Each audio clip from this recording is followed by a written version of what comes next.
Rendons-nous maintenant au Portugal, un pays dont les médias parlent généralement peu et qui connaît pourtant une situation politique enthousiasmante. Tout commence en 2015. Le pays, durement touché par la crise économique et soumis à la même idéologie que le reste de l'Europe, entre alors dans une crise politique de plusieurs mois, durant lesquels aucun des grands partis politiques ne réussit à former de gouvernement.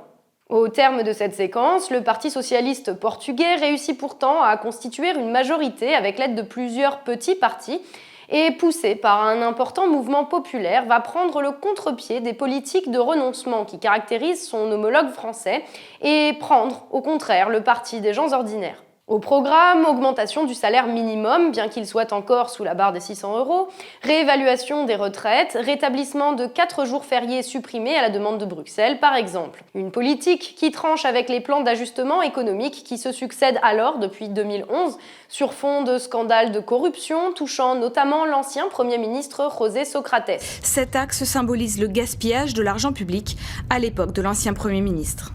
Cette autoroute a déjà 4 ans et créer des structures de cette ampleur sans qu'elles soient utilisées bénéficie forcément à quelques-uns. À celui qui a construit, à celui qui a financé la construction et enfin à celui qui a financé une dette qu'on mettra 40 ans à rembourser. Des affaires ayant alimenté la crise et la défiance des citoyens et sur lesquelles le nouveau gouvernement semble décidé à faire la lumière en lançant notamment une grande enquête sur les banques publiques et en faisant voter une loi permettant de lever le secret bancaire au-dessus d'un certain plafond pour lutter contre la fraude fiscale. Autant de mesures qui, bien que modestes, constituent un véritable bol d'air pour les Portugais et prouvent qu'il est possible aujourd'hui de faire d'autres choix politiques et économiques que ceux que les idéologues camouflés en experts s'évertuent à nous présenter comme inévitables. L'homme le plus riche du pays qui pèse près de 4 milliards de dollars. Soyez tranquille au sujet du Portugal. Le Portugal est un pays généreux, son peuple est fantastique. Il a une grande capacité de souffrance. Et il l'a d'ailleurs prouvé au fil des années.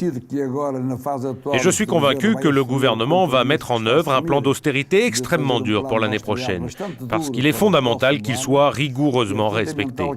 Je ne peux pas rester là, regarder mon peuple souffrir de la faim, du chômage, de la pauvreté, dit cette enseignante.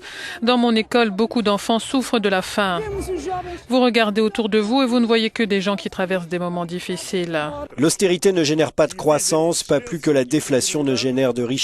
Les réformes que nous devons mettre en place sont d'un autre genre. Mais des choix qui pourraient être remis en cause par les instances non élues de l'Union européenne et du Fonds monétaire international qui exigent du Portugal qu'il rentre dans le rang, exerçant pour cela un odieux chantage au recouvrement de la dette découlant pourtant des politiques insensées de ces dernières années. Que penser du Portugais le plus célèbre à l'international, José Manuel Barroso, le président de la Commission européenne ? Je crois que les Portugais sont déçus. Il a prétendu qu'il allait en Europe pour défendre les intérêts, bien sûr, de l'Europe, mais aussi du Portugal. Mais sa commission première a d'énormes responsabilités dans ce qui nous a amenés à enfoncer dans la crise. Et c'est la dérégulation qui explique pourquoi on est dans cette crise, nous tous en Europe. Pendant 10 ans, il a fait un mal de chien à l'Europe. Et aujourd'hui, comme si ça ne suffisait pas, il va aller livrer ses services à Goldman Sachs. Suite à la demande d'accès aux documents introduits par les journalistes de Publico, qui est un journal portugais, on a appris que tout en étant en fonction, M. Barroso a eu toute une série de contacts avec Goldman Sachs qui n'ont pas été déclarés. Donc M. Barroso a rencontré à New York les leading membres du comité, du board de Goldman Sachs, parmi lesquels le PDG même. Contrairement à la Grèce, le gouvernement portugais n'a pas évoqué de négociation sur une réduction de sa dette. Cela signifie qu'à un moment ou à un autre, il faudra trouver les fonds pour rembourser l'UE, le FMI et les banques.